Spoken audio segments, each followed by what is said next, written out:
Hey guys, Mad Mert here. Working today on a 2002 Chevy 2500 HD, and the issue that the operator, driver, owner is having is the climate control with his heat and air. The mode selector isn't switching over to the different modes, from defrost to floor to the mixtures of defrost and floor and all that. It defaulted to defrost, as they usually all do for safety reasons. So anyways, what we have here, we'll come inside the truck here. I have to use my flashlight because it's pretty dark in here. So here's the climate control head unit, and let me see if I can't. There we go. So here's the mode selector over here. You've got your temperature and obviously your fan speed. So this whole head unit is somewhere around $250, so pretty expensive, pretty steep. So the mode here, it doesn't matter what position you put it in, it just stayed defaulted to defrost. So the common issue with these earlier Chevys here is, if we come down in here, see if I can't get my camera up here. Now this is on the driver's side. Driver's side, as you see, I'm showing the brake pedal and gas pedal, throttle pedal, whatever you want to call it. Let me come up in here. Up in here, there's hold on here. Let me see. Okay, so there's this duct work here. If you can see my hand that I got on it here, this is just, you pop it out, comes out, pop that fucker out, and then you come up in here, and the mode actuator motor's right there. This fucker right here, right there, and that's the one that always goes bad on these. It's not necessarily that climate head unit. You don't necessarily want to go tearing your dash and replacing that. Start with this. This is a cheaper part.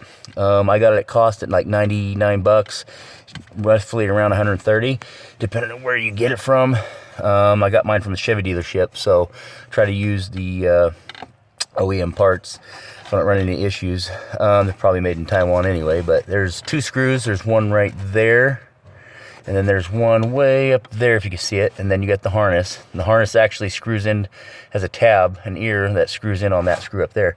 Now, when you unscrew those, what you're gonna have is up in there, that white ear coming out of that box that's connected to the flapper in there, that door. It's got a little tab on the back that runs in a guide on this motor. So what I had to do is stick a long pry bar up there and just gently pry it until I could slide that actuator out. Don't want to pry too much. You don't want to break that ear. It's all plastic. Don't want to be tearing apart your whole fucking dash and getting into there and the heater box to change that shit out. So just be very cautious with it, pry it out, and then I put the other one back in. I had to pry the ear out again a little bit, just enough to get that the new one in. So anyways, we got that in there. Let me show you the old one here. So here's the old unit, and as you can see, it's got the guides here, and that's what that ear runs into, and then it contacts down here on the teeth, with the ear up in the box has teeth on it, and as you can see, the teeth on, I think on this one here, they look good. But anyway, this is the motor that goes out, the actuator. It's called the mode selector actuator, and it's kind of a big little fucker going up in there, but you got to be careful.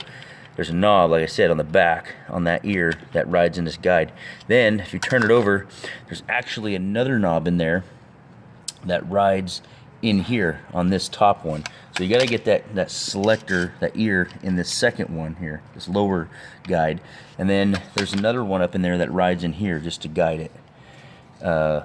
And so that you gotta just be careful you get them both in there, kind of tweak it in there. It is a pain in the ass, bigger guy like myself getting up in there. But anyway, this thing was not working. It's a piece of shit, so we switched it out. And wouldn't you know it, it works. So the modes all work now in their separate ways.